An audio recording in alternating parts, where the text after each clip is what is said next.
Hello everyone. This is our third lecture, and in last lecture we have seen C tokens such as keywords, identifiers, constant. In this lecture we will go through the remaining three C tokens as strings, special symbols and operators. Also, we will go through the different types of operators such as arithmetic operator, relational operator, logical and assignment operator, conditional operator, size of operator, etc.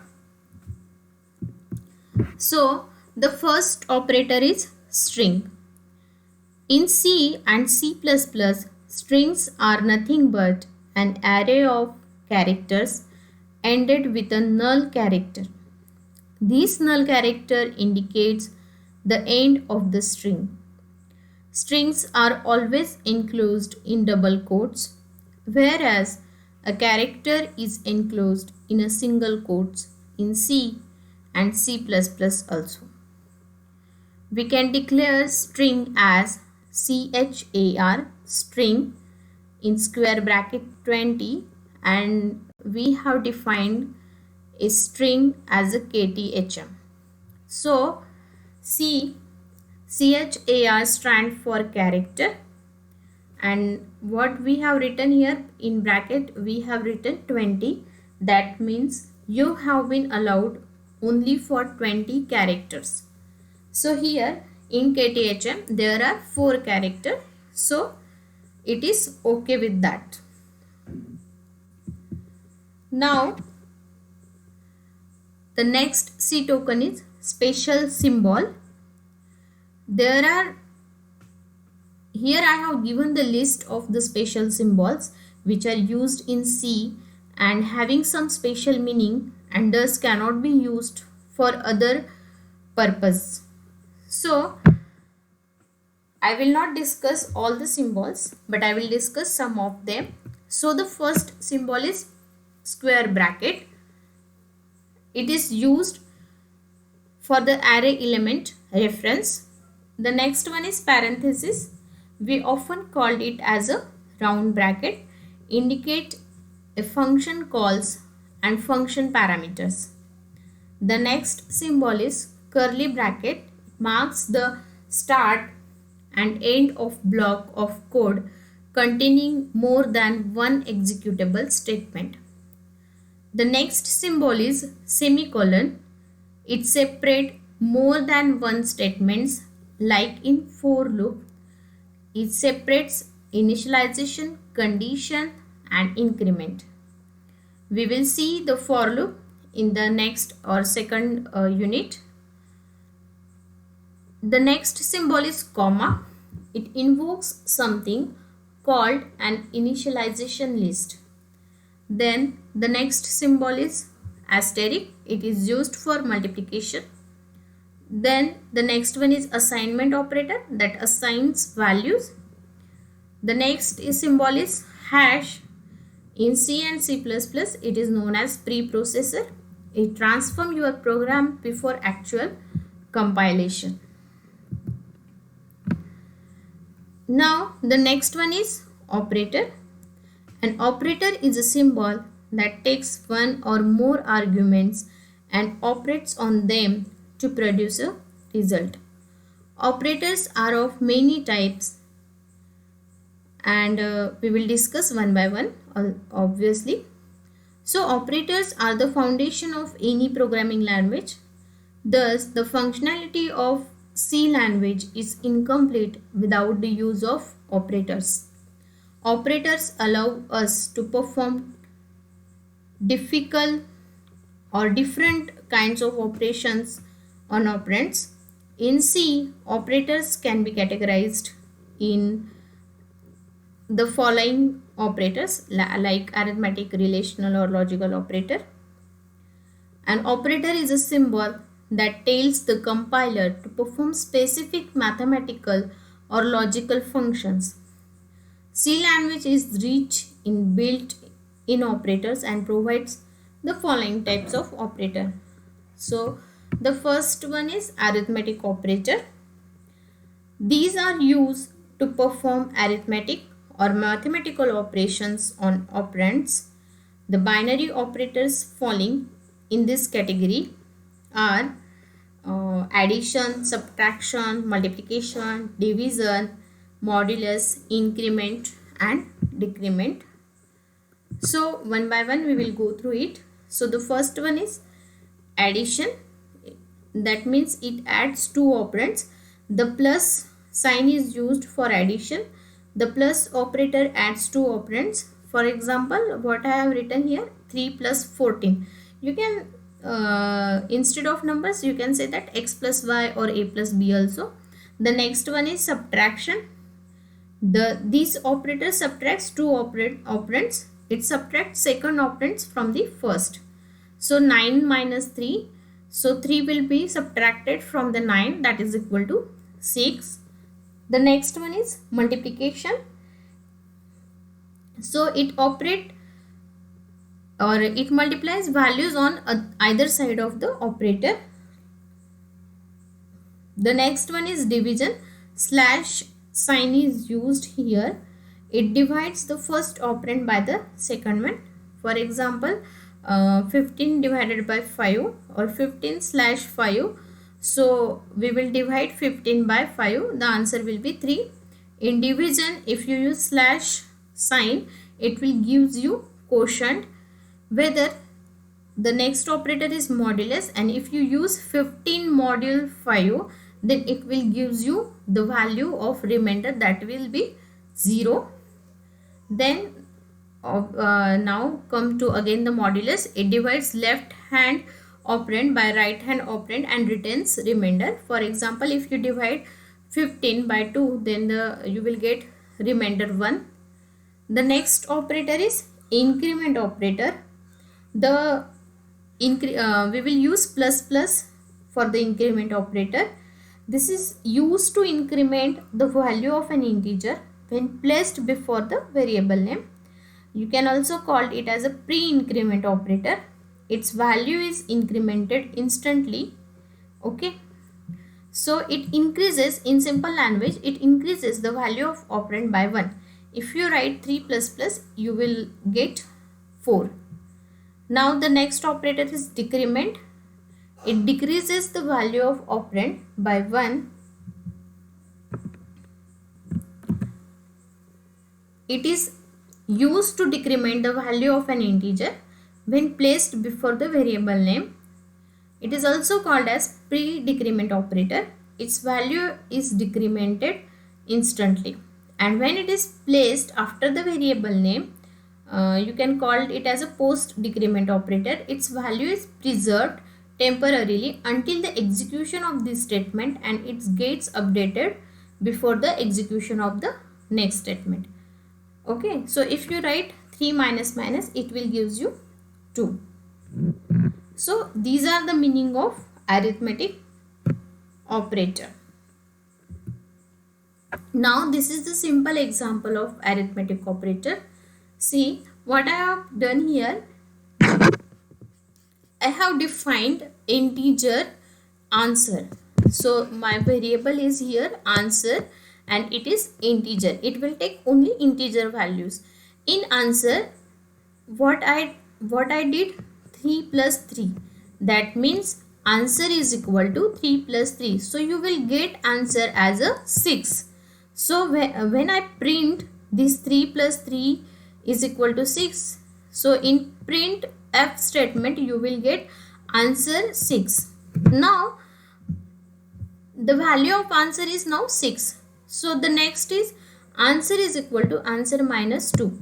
So whatever you get in the first step, that is answer is equal to C, you have to subtract 2 from it.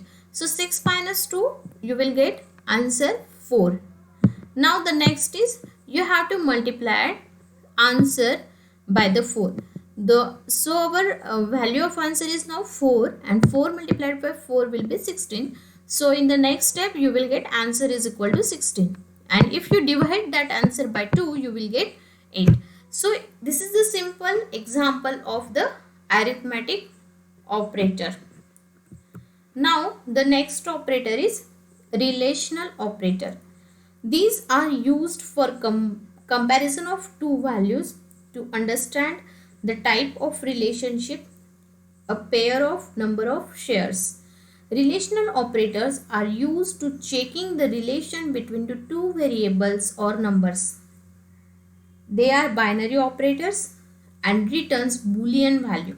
That is, it will return true or false. A relational operator checks the relationship between two operands. If the relation is true, it returns 1. If the relation is false, it returns 0.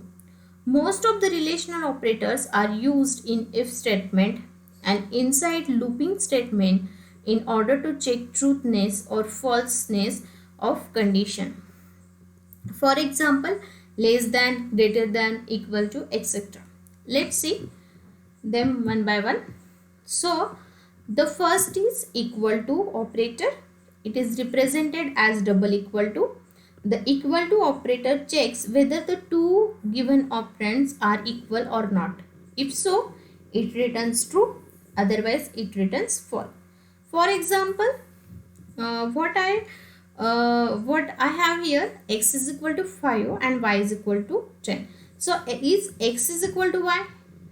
So no. So it is not a true statement, it is false statement, so it will return 0. Now the next one is not equal to operator. It is represented as exclamatory equal to.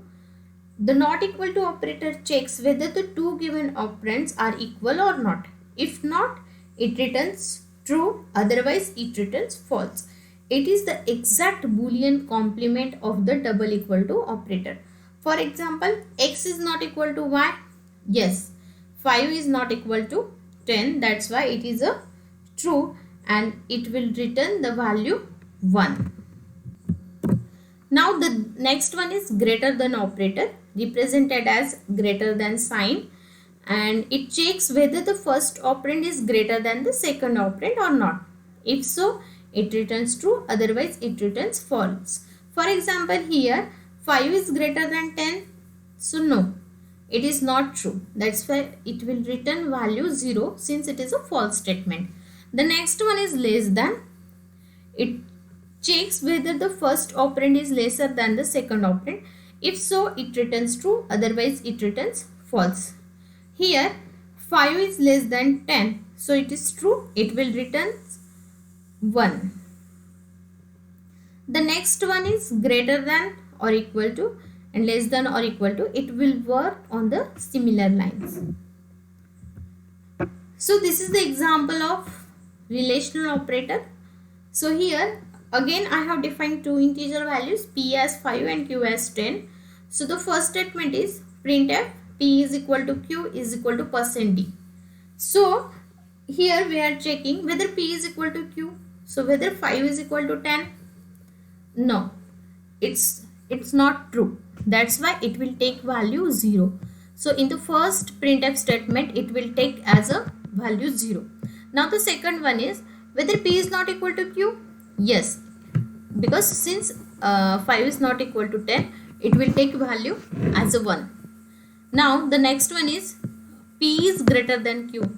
So whether 5 is greater than 10. So no, again it will return value 5 is not greater than 10, so it will return value 0.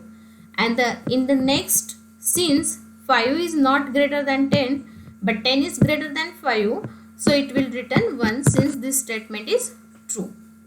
So this is the simple example of relational operator. Now if both the operands are non-zero, then the condition becomes true. If any of the two operands are non-zero, then the condition becomes true. Logical NOT operator used to reserve the logical state of its operand. If a condition is true, then logical NOT operator will make false. So here comes to the logical operator, which is used in the decision making in C. It returns either 0 or 1 depending upon whether the expression's results are true or false. So there are we are going to use three logical operator: logical AND, logical OR and logical NOT. So see here, what the example is, c is equal to 7. There are two variables c and d. So value of c is 7 and value of d is equal to 3. So here we are going to check whether c is equal to 7 and d is greater than 3.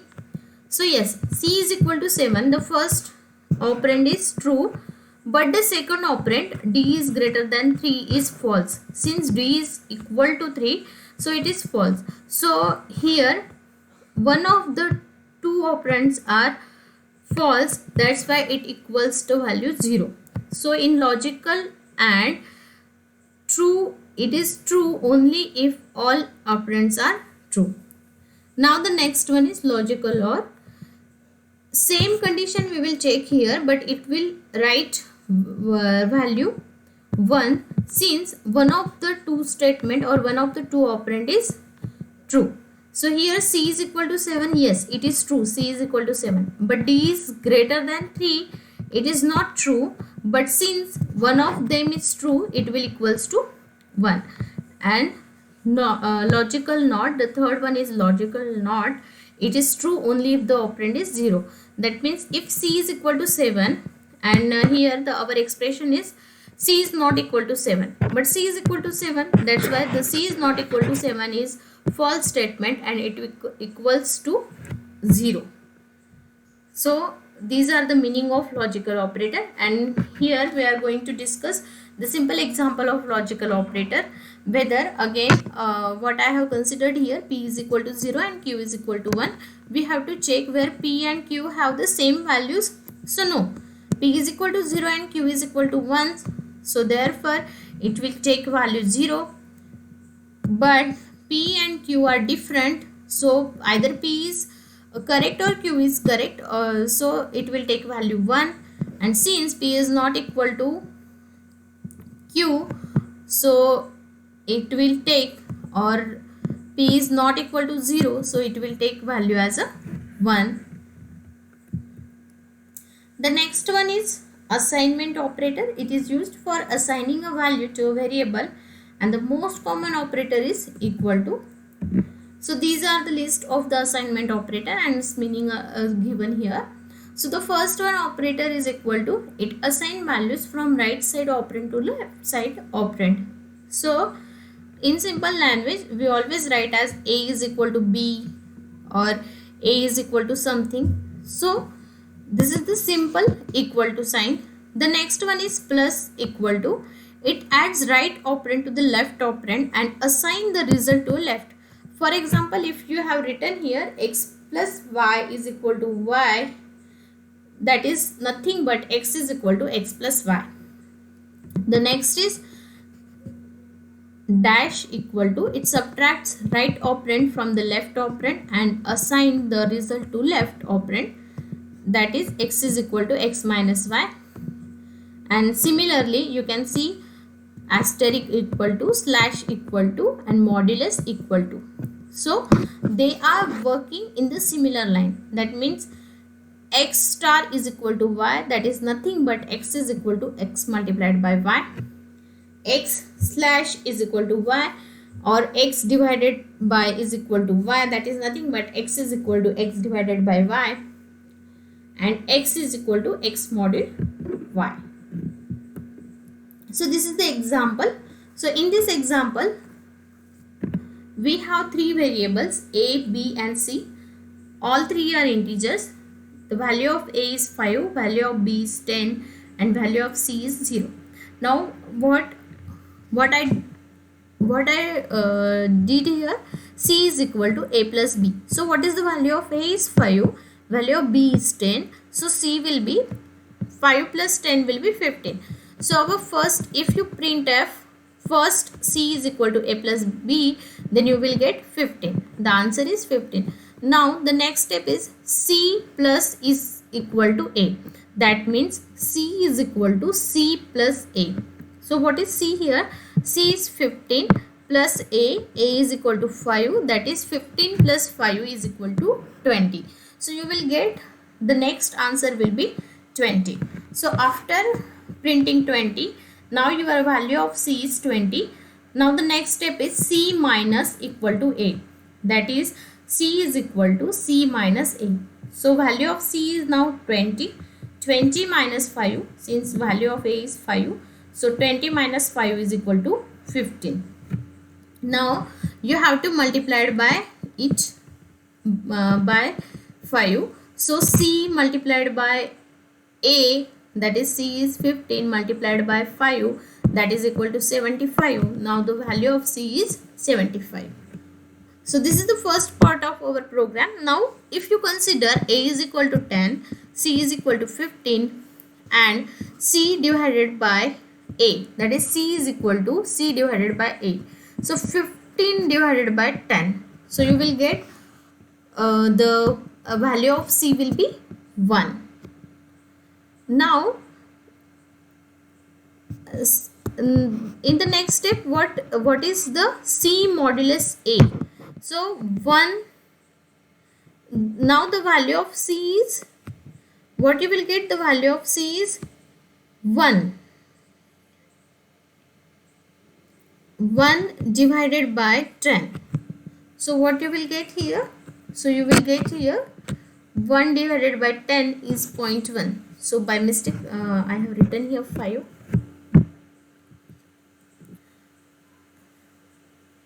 Now the next is conditional operator. So it is a ternary operator. It works on 3 operands. So the syntax is conditional expression, question mark, expression 1, colon, expression 2. So here you have 3 expression. The first one is conditional expression. You have to check the conditional expression. First, it should evaluate, conditional expressions should be evaluated first. So if this expression evaluates to 1, that is if it is the true, then expression 1 is evaluated, and if the conditional expression is false, then expression 2 is evaluated. Okay, so this is the simple concept of conditional operator. For example, suppose what I have here, n1 is equal to 5, n2 is equal to 10, and maximum variable I have defined here, 3 variables are there. So what we have to do, largest among n1 and n2, we have to find who is largest. So our expression is, our condition, n1 is greater than n2, this is our conditional expression.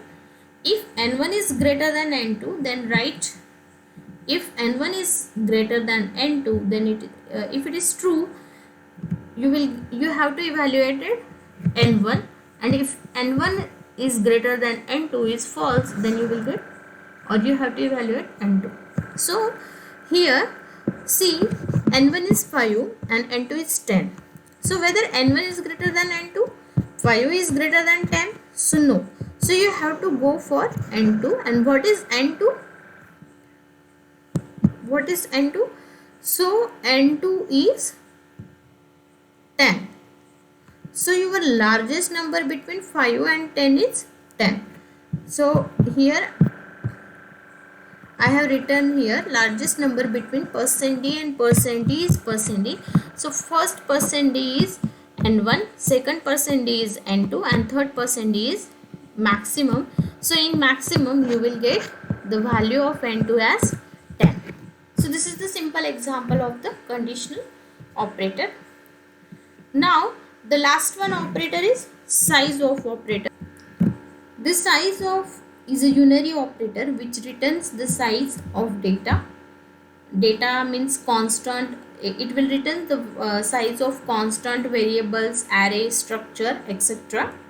When an operand is data type, when size of is used with the data types such as integer, float, character, etc., it simply returns the amount of memory is allocated to that data types. So what is the need of size of operator? So the since or to find out the number of elements in array, size of can be used to calculate number of elements of the array automatically. Size of is greatly used in dynamic memory allocation. For example, what we can say, if we want to allocate memory for which is sufficient to hold 10 integers, and we don't know the size of integer in that particular machine. We can allocate with the help of size of.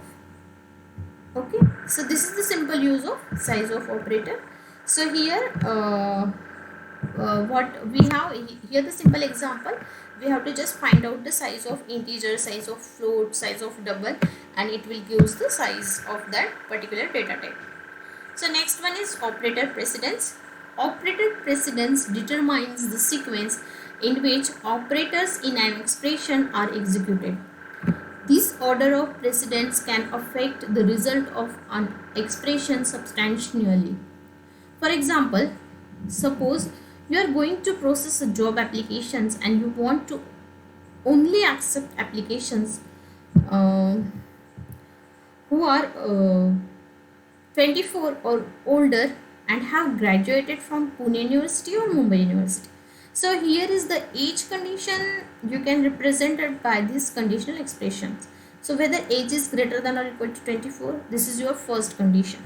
Okay, and suppose that you represent graduation by the variables Mumbai and Pune, which may be true or false. Now you can write the condition as follows, like age is greater than or equal to 24 and Pune or Mumbai. Okay, so here you are focusing on two conditions, whether the age is greater than or equal to 24 and whether the person or an individual have graduated from Pune University or Mumbai University. Unfortunately, this will result in protest against you will now accept Mumbai University graduates who are under 25. In fact, this statement will accept Mumbai graduates of any age, but you are from Pune or Pune University, you must be 24 or over to be accepted. Because of operator precedence, this expression is effectively the following. So here you have to write whether the age is greater than or equal to 25 and it should or he should or that individual should belong to Pune University or Mumbai University. So now you take anybody at all from Mumbai University. I am sure those wearing a vibrant sweatshirt will claim that this is as it should be, but what you really mean was this. So age should be greater than or equal to 25 and the individual will belongs to Pune University or Mumbai University. Because of operator precedence, you must put the parenthesis in the expression to force the order of operations to be what you want. So in general, the precedence of the operators in expressions determine whether it is necessary for you to put parenthesis in to get the result you want.